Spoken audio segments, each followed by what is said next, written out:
Hello, so today I'll be talking about California and Texas gun laws and shootings in the past years. This slideshow was created by Libby Hale and Reagan Vogel, as well as the data collection. Um, so, do tighter gun laws really affect the severity and number of mass shootings that occur in America? We aim to find the data that could answer that question by comparing data from two large states that have incredibly different gun laws. So, to start off, California has relatively strict gun laws. They enforce microstamping, a law that requires semi-automatic pistols to have the technology to stamp bullets as they fire them. This allows bullets to be traced back to the owner of the gun. California also requires you to be 21 years or older to buy a handgun and 18 years or older to buy a shotgun or a rifle. On top of this, you are required to pass a background check in order to purchase any firearm. Microstamping began in 2020, July of 2022, and the age limit of 21 began in May of 2022. As for Texas, Texas takes the opposite approach. They require you to be 21 in order to have a license to carry a handgun, but other than that, they keep federal minimum age laws and do not have any further restrictions. You're also not required to pass a background check in order to purchase a firearm in Texas.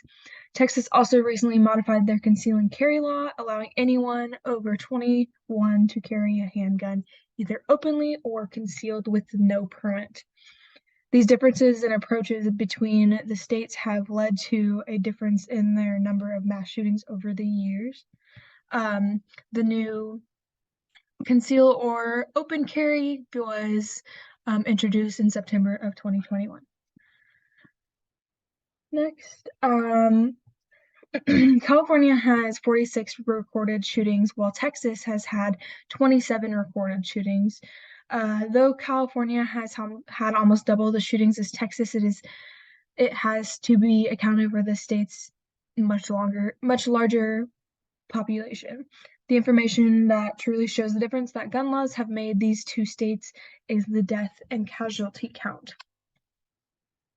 So California has had 250 recorded deaths and 283 recorded injuries as a result of all their combined shootings. Meanwhile, Texas has had 297 recorded deaths and 299 recorded injuries. Though California has had more shootings, Texas has had more casualties and deaths. As you can see in our small graph over here, each black head represents a death and each white head represents a casualty. So, what is the difference? Along with this, California is a larger state by looking at the number of shootings, deaths, and casualties per capita rather than its simple whole. We are able to see that Texas statistics are much higher than California's.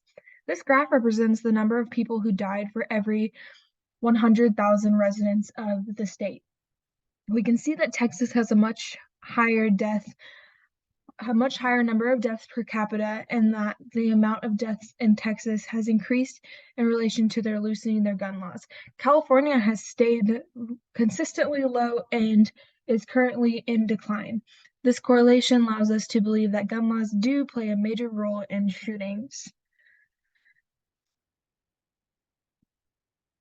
So, the majority of shootings in both states were committed with automatic and semi-automatic weapons. California has banned the use of these kinds of guns within the state, while Texas has no restrictions on them.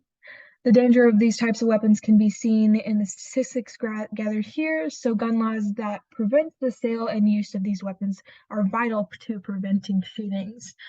Looking at the statistics, 15% of Texas's shootings were caused by an automatic weapon, 26 by manual or other, and then 59% by semi-automatic weapons.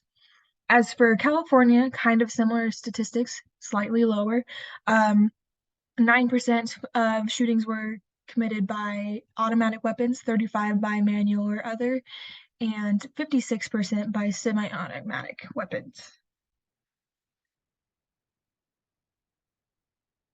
So lastly, here are the sources we used. Overall, we can see that gun laws have affected the number and severity of mass shootings in both states.